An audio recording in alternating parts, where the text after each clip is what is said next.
Greetings everyone, Jacques the Inspired Piper here. Over the weekend I spent a bit of time looking at some of the videos by other YouTube pipe community members. Some of them include Terry Herfer of the channel Herferville. Sweet lady, and I love her style and the way she comes across. I discovered Flatwater Monty, really cool. I loved what he was talking about and comes across again really friendly and someone you want to invite over for a beer and have a barbecue with.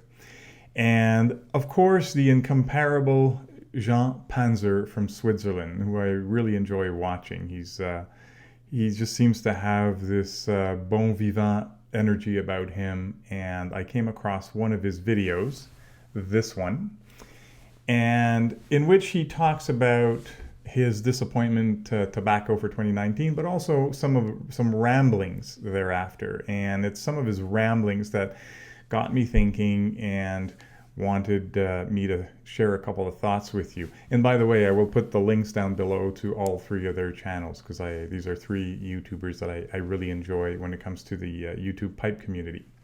So Jean, bonjour Jean, j'espère que ça va bien. Jean was talking about a couple of things. One of them, impatience, and how he's trying to learn patience and considers himself fairly young and is something he's working on. And that resonated with me because being impatient is something I dealt with for a large part of my life.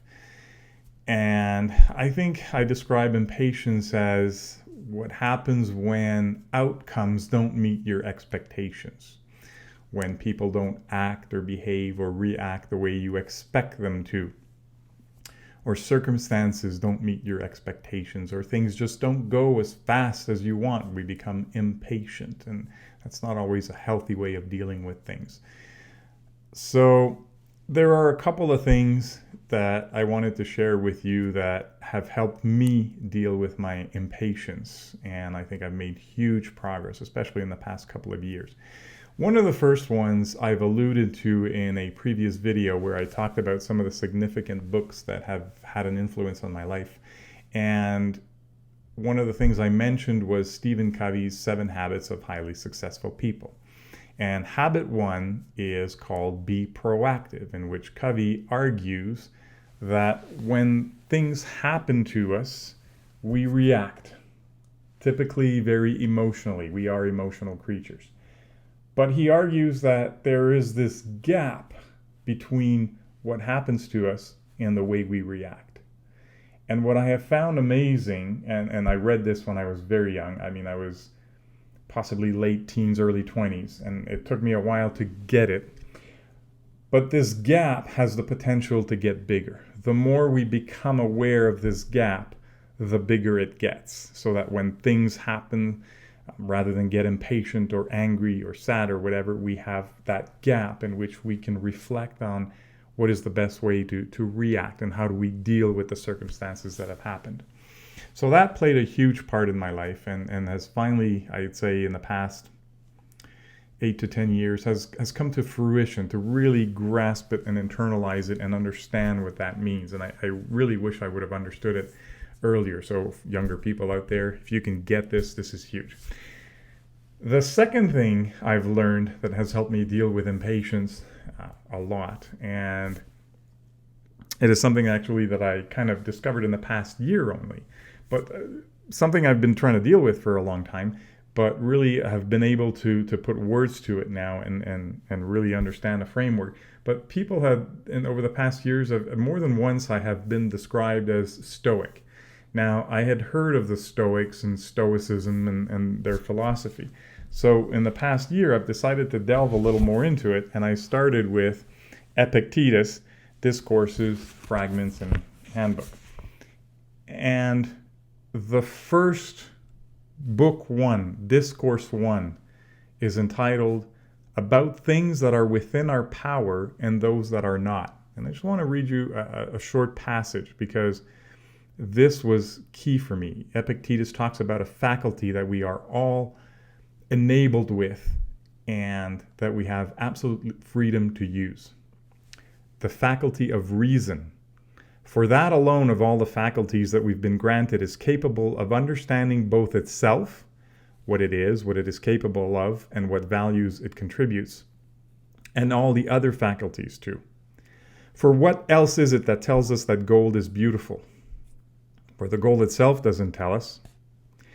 It was fitting then that the gods have placed in our power only the best faculty of all, the one that rules over all the others, that which enables us to make right use of our impressions.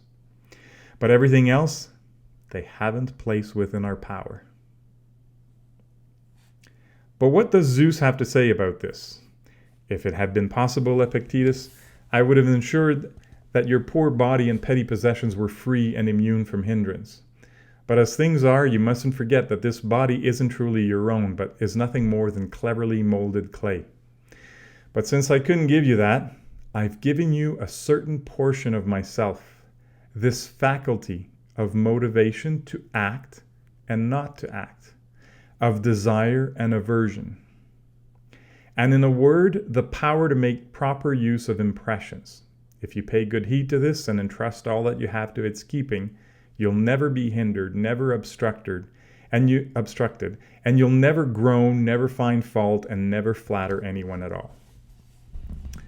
In my opinion, this is possibly one of the most valuable lessons that a human can learn. That there are things within our control and things outside of our control, and there are many more things outside of our control. That the only true freedom we have is our freedom to choose how we react to things. And bad things and sad things happen to all of us as humans. It's part of the human story. In my own case, for example, I got divorced 5 years ago, and my youngest daughter has essentially denied my existence since then, and we are completely estranged at this point. I have had no contact with her for 5 years. Recently, about a month ago, I was let go from my current employment. I am now part of the 71,000 Canadians that were out of work in November. So all of these things happen, and how we react to them is up to us. And that's what Epictetus argues, is we have the freedom to choose, to use our reason to choose what happens to us. So, my daughter has made a choice. I have no control over that. All I can hope is at some point she'll want to have a relationship with me. But until then, I'm not going to go into despair and depression because of it. She has made her choice, and I have no control over that. So I got to move on. Same with my job. I could be angry about losing my job. I can be, sad, what have you, stressed out, full of anxiety. But none of that is going to help.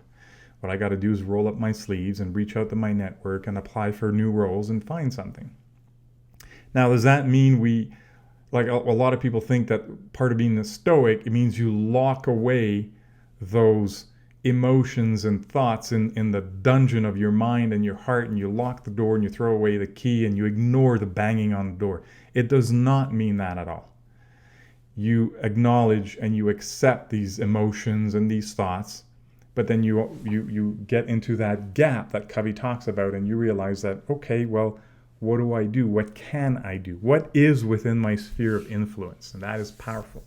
So these things together have gone a long way towards cultivating my patience of things that happen, circumstances, events, people. The other thing Jean talks about is relaxing. And that also comes down to one of the things that Stephen Covey talks about in his book, which would be Habits 7, which would be sharpen the saw. We all need to relax. We all need to take care of ourselves. And there are many ways that we can read great literature, or, some great philosophies, watching movies, going for walks, exercising, volunteering in your community. There's all sorts of ways that we can relax and grow and feed our spiritual side, our mental side, our physical self. But how many of us take the time to be alone with our thoughts? And I think that's one of the reasons that so many of us in the pipe community on Facebook groups or here on YouTube, this is why we love this simple, elegant little instrument. It is the companion to our thoughts. Ceci n'est pas une pipe. To To you guys, this is only a sequence of thousands of pictures, but to me, it's a real pipe. Does that mean that objective reality is dependent on the perspective of the observer? Something for another video, maybe. But do we dare be alone with our thoughts? I don't know about many of you, but a lot of time when I light up my pipe and I sit there, I get away from all distractions.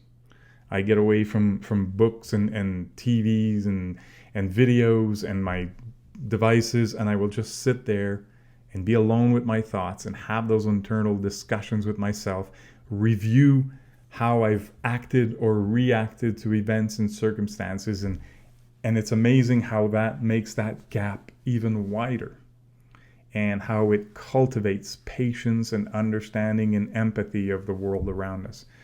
So this has been a true companion to some great thoughts, and I'm about to soon fill this with some St. Bruno flake and have a nice smoke. It smells so good.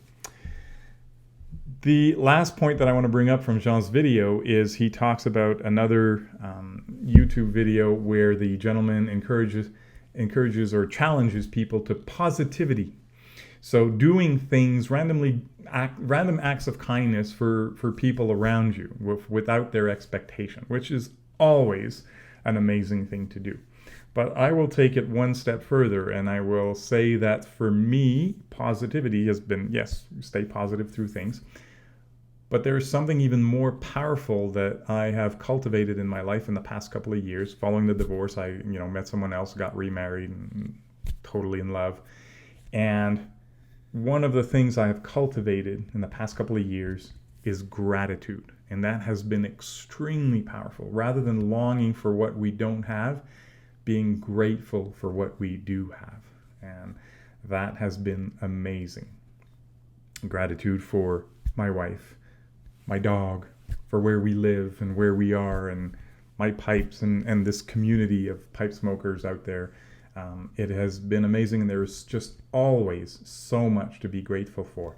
And I know Canada had Thanksgiving back in October. Americans just had their Thanksgiving. It's not a thing in Europe, but why one day? Why just one day of being thankful and grateful for what's in your life? No. Every day, folks. Every day. Be grateful for what you have. We're all going towards the same ending. There'll be time enough for death, but right now we are alive, and every day we are alive holds the potential for great adventure. Happy thoughtful smokes, my friends. See you later. Bye. That St. Bruno flake is divine. Thank you very much.